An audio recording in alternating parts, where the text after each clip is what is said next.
Assalamualaikum warahmatullahi wabarakatuh. Perkenalkan, nama saya Ferdian Saputra, NIM 22650012 dari kelas A.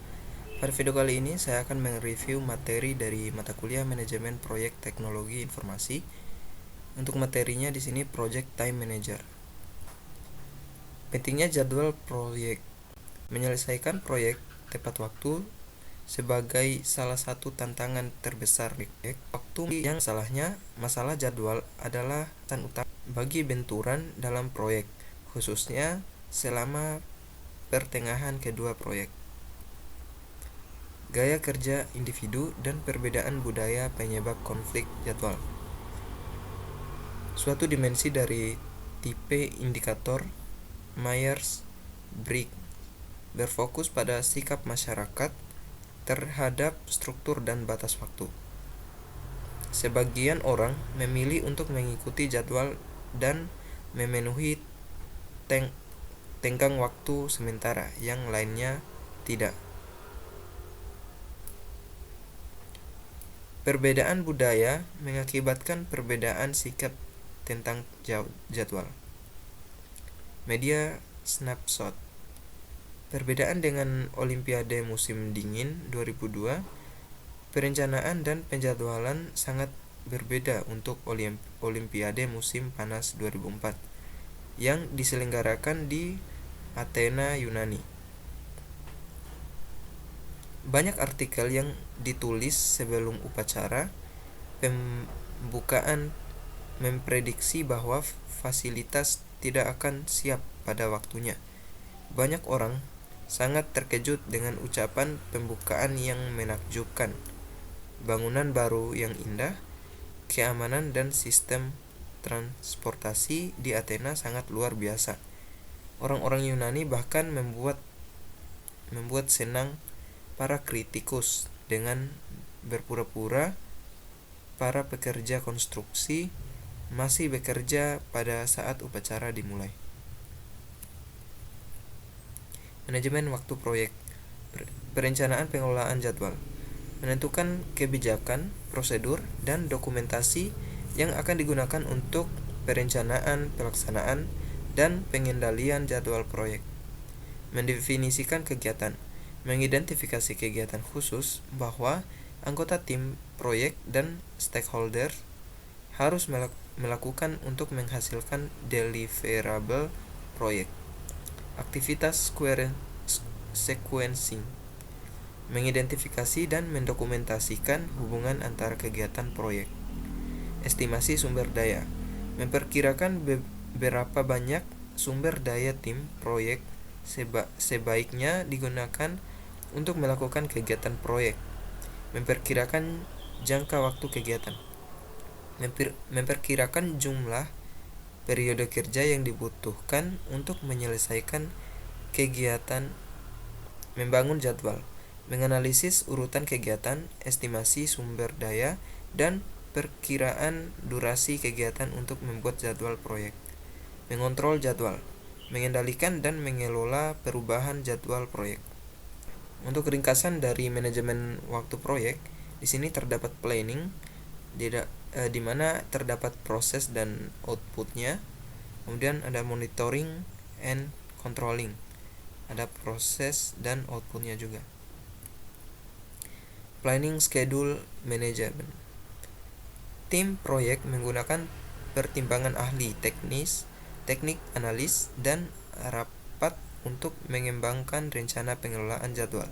Sebuah rencana pengelolaan jadwal meliputi pengembangan model jadwal proyek, metodologi penjadwalan, tingkat akurasi dan satuan ukuran, ambang batas kendali, aturan pengukuran kinerja, format pelaporan, dan deskripsi proses. Mendefinisikan aktivitas. Suatu aktivitas atau tugas adalah elemen kerja biasanya ditemukan pada WBS yang memiliki durasi, biaya, dan kebutuhan sumber daya yang diharapkan. Definisi aktivitas melibatkan pembuatan WBS yang lebih rinci beserta penjelasannya untuk memahami semua pekerjaan yang harus dilakukan. sehingga kita dapat membuat perkiraan biaya dan durasi yang realistis. Daftar aktivitas dan atribut.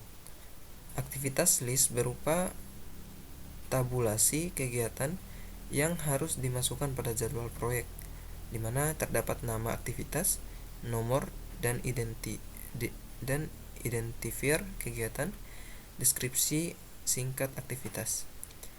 Atribut aktivitas memberikan informasi lebih lanjut seperti pendahuluannya, penerus, hubungan logis, kebutuhan sumber daya, kendala, tanggal, dan asumsi yang berkaitan dengan kegiatan. Milestone adalah peristiwa penting yang biasanya tidak memiliki durasi, sering membutuhkan beberapa kegiatan dan pekerjaan untuk menyelesaikan milestone. Milestone merupakan alat yang berguna untuk menetapkan jadwal dan tujuan memantau kemajuan. Sequencing activities. Mengkaji ulang aktivitas dan menentukan dependensi. Sebuah ketergantungan atau hubungan adalah urutan kegiatan proyek atau tugas. Anda harus menentukan dependensi untuk menggunakan analisis jalur kritis. 3 tipe dependencies. Pertama, mandatory dependencies. Melekat pada sifat dari pekerjaan yang dilakukan pada proyek, kadang-kadang disebut hard logic. Kedua, discretionary dependencies. Didefinisikan oleh tim proyek, kadang-kadang disebut soft logic dan harus digunakan dengan hati-hati karena mereka dapat membatasi pilihan penjadwalan kelak. Ketiga, external dependencies.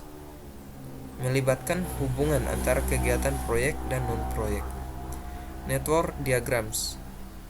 Network diagrams adalah teknik yang lebih disukai untuk menunjukkan aktivitas sequencing. Network diagram adalah tampilan skematis dari relasi logis antara atau urutan aktivitas proyek. Nah, untuk network diagram proyek X bisa dilihat contohnya seperti ini. Arrow diagramming method atau ADM. Seringkali disebut activity on arrow atau AOA network diagram. Aktivitas digambarkan dengan panah. Nodes atau lingkaran adalah awal dan titik akhir dari aktivitas, hanya dapat menampilkan dependensi finish to start. Proses membuat diagram AOA. Cari semua kegiatan yang dimulai pada node 1. Gambarkan node finishnya dan tarik panah antara node 1 dengan node-node berikutnya. Masukkan nama dan durasi estimasi kegiatan pada panah yang sesuai. Menggambar diagram network dari kiri ke kanan. Carilah burst dan gabungan. Burst terjadi ketika sebuah node tunggal diikuti oleh 2 atau lebih aktivitas. Sebuah penggabungan terjadi ketika 2 atau lebih node mengawali node tunggal. Lanjutkan menggambar network diagram proyek sampai semua aktivitas pada diagram memiliki dependensi. Sebagai aturan praktis, semua panah harus menghadapi ke arah kanan, dan sebaiknya tidak ada panah yang memotong network diagram AOA. Selanjutnya, dependence diagramming method atau PDM. Aktivitas digambarkan dengan kotak. Panah menggambarkan relasi antara aktivitas. Lebih populer daripada metode ADM dan digunakan oleh perangkat lunak manajemen proyek. Lebih baik dalam menampilkan berbagai jenis dependensi. Nah, untuk task dependency types-nya seperti ini, terdapat task dependencies, example dan description-nya. Contoh ADM network diagram itu seperti ini. Estimasi resource kegiatan.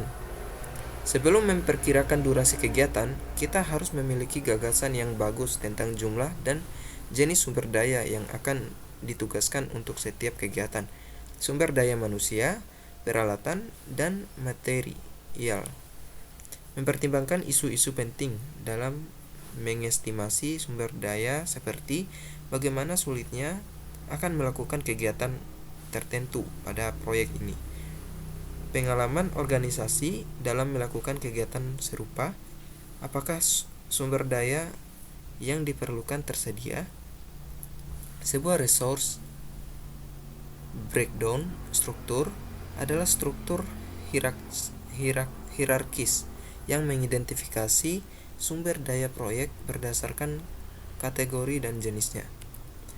Untuk estimasi durasi kegiatan, durasi termasuk jumlah aktual waktu bekerja pada kegiatan ditambah waktu yang telah berlalu. Effort adalah jumlah hari kerja atau jam kerja yang dibutuhkan untuk menyelesaikan tugas. Effort setiap durasi pekerjaan biasanya tidak sama. Orang yang melakukan pekerjaan harus membantu membuat estimasi dan seorang ahli harus mengkajinya. Estimasi 3 point.